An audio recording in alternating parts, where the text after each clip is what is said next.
In this unit we will discuss Ambedkar's notion of ideal society, the differences between the Hindu social order and ideal society. The life of Bhimrao Ambedkar unfolds a saga of creativity, newness and philosophical arguments. His socio-economic and political ideas make him significant and relevant in different periods of history. His idea of an ideal society reveals his serious and civilized sensibility, deep thinking and wide-ranging vision. He was, above all, a passionate rationalist and radical humanist. His ideal society provided dignity, equality and harmonious life for citizens. Ambedkar's social philosophy of life is based on the principles of liberty, equality and fraternity. However, he did not derive this philosophy from the French Revolution but as he himself claims from the teachings of the Lord Buddha. He writes, "My social philosophy may be said to be enshrined in three words: liberty, equality and fraternity. My philosophy has roots in religion and not in political science. I have derived them from the teachings of my master, the Buddha. Point 1 With this philosophy he sought to establish a new egalitarian social order based on liberty, equality and fraternity, values that are reflected in a constitution which seeks to secure justice, social, economic and political." Ambedkar, with his multi-dimensional and versatile personality, a great spirit of sacrifice and a scientific outlook, led and continues to lead movements of self-respect throughout India. In 1936 he declared that the model of his ideal society must be based on the principles of liberty, equality and fraternity. He equated fraternity with democracy and spelt out the nature of an ideal society. Ambedkar observed, an ideal society should be mobile, should be full of channels for conveying a change taking place in one part to other parts. In an ideal society there should be many interests consciously communicated and shared. There should be varied and free points of contact with other modes of association. In other words, there must be social endosmosis. This is fraternity, which is only another name for democracy. Democracy is not merely a form of government. It is primarily a mode of associated living, of conjoint communicated experience. It is essentially an attitude of respect and reverence towards fellowmen. Point 2 With its meaning, fraternity assures the dignity of an individual and the unity and integrity of a nation. Such fraternal relationship is the need of the day not only in India but the world over, especially when tensions and chaos prevail in the life of human beings everywhere. Concept of society and Ambedkar's view. Society is a system of usages and procedures, of authority and mutual aid, of many groupings and divisions, of controls of human behavior and of liberties. We call this ever-changing, complex system society. It is a web of social relationships. And is always changing. Point 3 Society has been defined as a relatively self-sufficient, usually large group of people who maintain direct or indirect contact with each other through a culture. Point 4 In other words, society is not something tangible. It does not denote a concrete reality, but refers to social relationships which become institutionalized when people relate to each other in well-established and familiar ways. Point 5 Let us discuss Ambedkar's views on society. Ambedkar's views on society. Ambedkar's views of society are different from those of others. For example, according to Aristotle, man is by nature and necessity a social animal. Hence he lives in society. Thus society is quite natural, essential, eternal and universal. It is instrumental in evolving such an atmosphere which would be conducive not only for the satisfaction of his primary wants but for the development of his personality. 6 To Ambedkar, society was not an organism as some people hold, it was based mainly on human attitudes. The organization has certain essentials which go to make up a real view of society. He cited examples of Hindu festivals. Different castes observe similar festivals, yet these parallel performances of similar festivals among different castes and groups have not been able to bind them into one integral whole.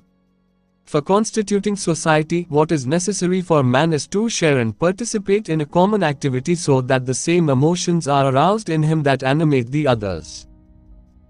making the individual a sharer or partner in the associated activity so that he feels its success as his success, its failure as his failure, is the real thing that binds men and makes a society of them. Point 7 Thus society is another name for more or less cordial interrelationship between human beings living in a geographical area.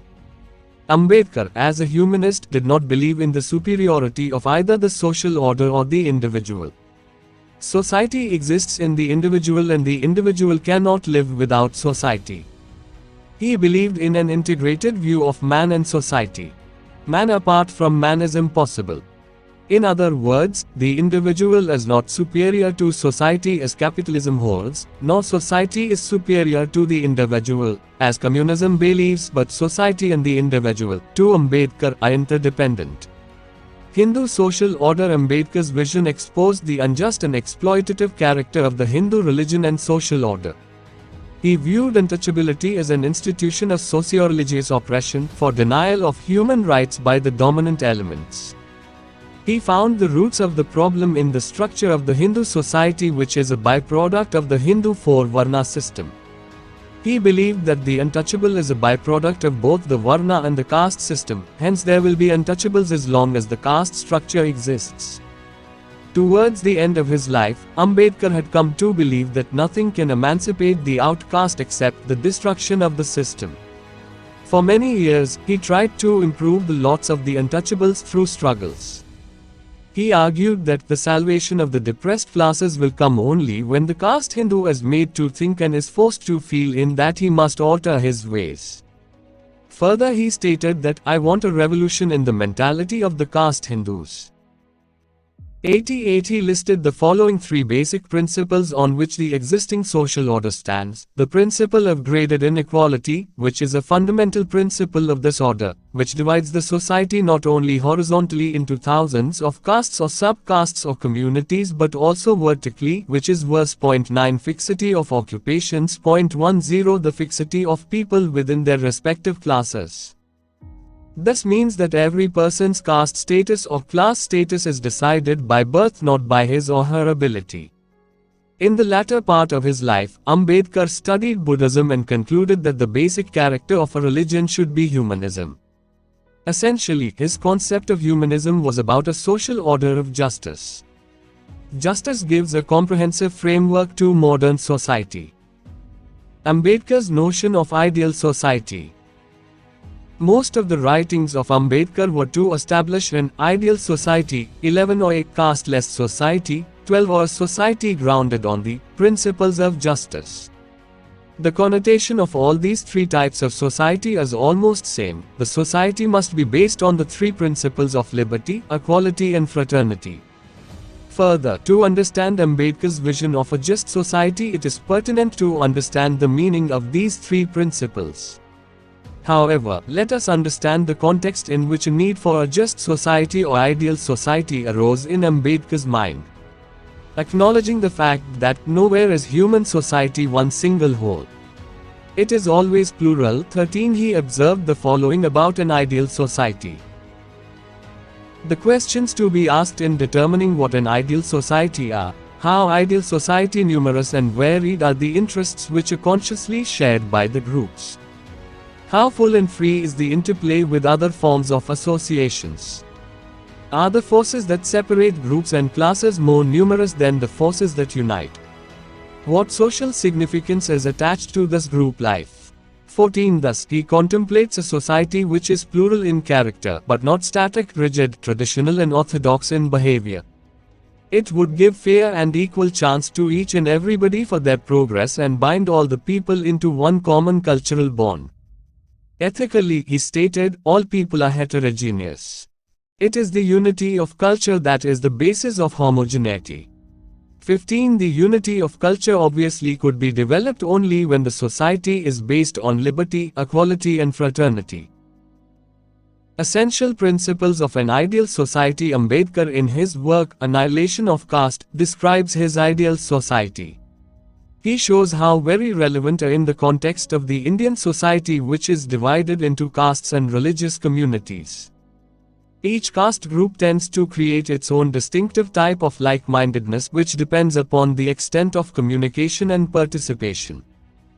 In Ambedkar's words, an ideal society should be mobile, should be full of channels for conveying a change taking place in one part to other parts, means communication of what is happening at one part and it should be conveyed to another part. In an ideal society there should be many interests consciously communicated and shared. There should be varied and free points of contact with other modes of association. In other words, there must be social endosmosis. 16 Ambedkar not only suggested the total annihilation of caste or caste-based society, but his starting point was an offering of a model of an ideal society, or what he called a just society. For his ideal society, he recognized the following principles. First, he emphasized that the individual is an end to himself and that the aim and object of society is the growth of the individual and the development of his personality. Society is not above the individual, and if the individual has to subordinate himself to society, it is because such subordination is for his betterment and only to the extent necessary. 17. The second principle is that the terms of associated life between members of society must be regarded by consideration founded on liberty, equality and fraternity. 18. The third cardinal principle of an ideal society is to have a society based on democratic principles and providing political, economic and social justice by constitutional measures and by breaking the monopoly of upper strata on political power. In this context, on the 25th of November 1949, Ambedkar said, "There can be no gainsaying that political power in this country has too long been the monopoly of a few, and the many are not only beasts of burden, but also beasts of prey. This monopoly has not merely deprived them of their chance of betterment, it has shaped them of what may be called the significance of the life. These downtrodden people are tired of being governed. They aspire to govern themselves. The urge for self-realization in the downtrodden classes must not be allowed to develop into a class struggle or class war. This can only be done by the establishment of equality and fraternity in all walks of life." 19 One of the key themes of the writings of B.R. Ambedkar was the attainment of social justice and establishment of a just society, 20, which, for him, was essentially a casteless society. He not only provided a ruthless criticism of the existing social order but also came up with an alternative vision, an alternative model of social order based on justice, liberty, equality, fraternity and annihilation of caste. 21 Further, to describe the ideal society, Ambedkar discusses the meaning of liberty, equality and fraternity in a number of works. Liberty. According to Ambedkar, liberty includes civil liberty and political liberty. Civil liberty refers to liberty of movement, liberty of speech, which includes liberty of thought, liberty of reading, writing and discussion, and liberty of action. Political liberty consists in the right of the individual to share in the framing of laws and in the making and unmaking of governments. 2 Equality. The nature and manifestation of fundamental characteristics, which appear in all human beings, are summed up in the phrase, moral equality. Therefore, in essence, the phrase moral equality asserts in ethical value a belief to be sustained and recognition of rights to be respected, because a society without any response for human personalities is a band of robbers. 23 Fraternity. Fraternity is another name for fellow feeling. It consists in a sentiment which leads an individual to identify himself with the good of others, whereby the good of others becomes to him a thing naturally and necessarily to be attended to like any of the physical conditions of our existence. 24 Fraternity, according to him, is essentially an attitude of respect and reverence towards fellowmen. 25 To achieve equality and justice, he made frantic efforts to get socio-economic safeguards to the downtrodden people and submitted a memorandum to the First Round Table Conference 1930 held in London. The memorandum included several justified and valid points to build a modern and just society. However, he was doubtful about the just society and convinced that mere political equality will not be enough for the welfare of Shudras and the marginalized. In fact, socio-economic equality was needed for them. Therefore, while participating in the Constituent Assembly debates, he observed, on the 26th of January 1950, "We are going to enter into a life of contradictions. In politics we will have equality, and in social and economic life we will have inequality. In politics we will be recognizing the principles of one man only vote, and one vote one value. In our social and economic life, we shall, by reason of our social and economic structure, continue to deny the principles of one man one value. How long shall we continue to deny equality in our social and economic life? If we continue to deny it for long, we will do so only by putting our political democracy in peril. We must remove this contradiction at the earliest possible moment, or else those who suffer from inequality will blow up the structure of democracy which this Constituent Assembly has so laboriously built up." Ambedkar, therefore, to ensure social justice, persuaded the Constituent Assembly Ideal Society to incorporate provisions in the Constitution itself. Accordingly, under Articles 14 to 18, the right to equality, untouchability were being declared an offense. As a result of his relentless fight for social justice for the downtrodden people, several provisions for protection of the scheduled castes, scheduled tribes, women, and minorities were incorporated in the Constitution. Recognizing means to realize an ideal society, it is, however, not impossible to bring into reality the ideal society depicted by Ambedkar. This could be recognized by the following ways.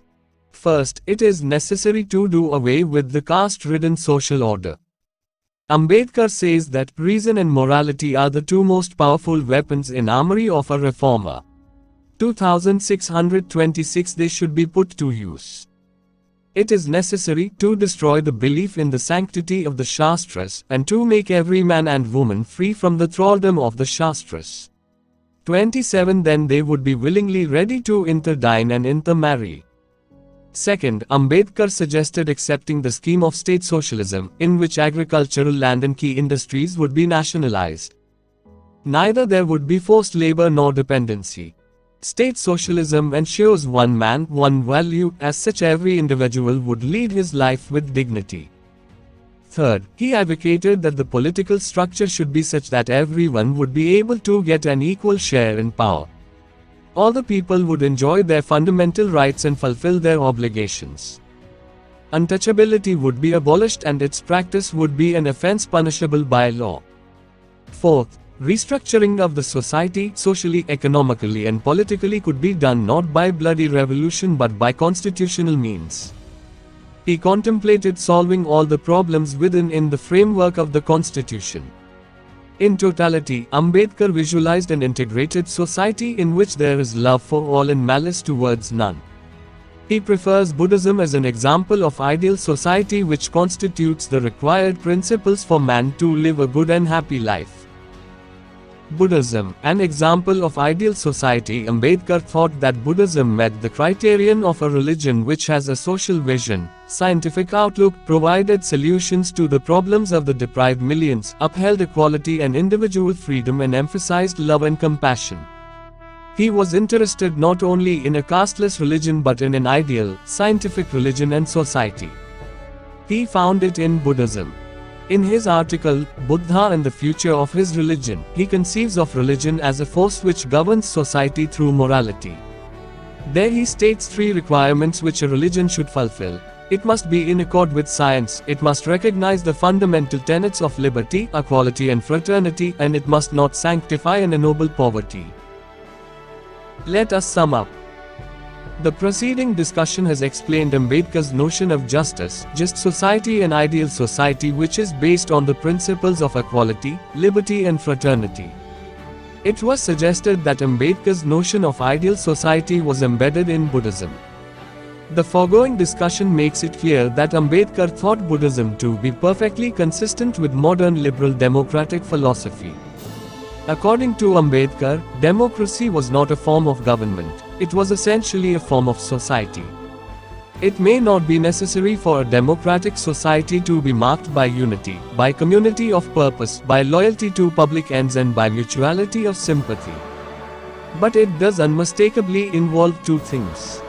The first is an attitude of mind, an attitude of respect and equality towards their fellows. The second is a social organization free from rigid social barriers.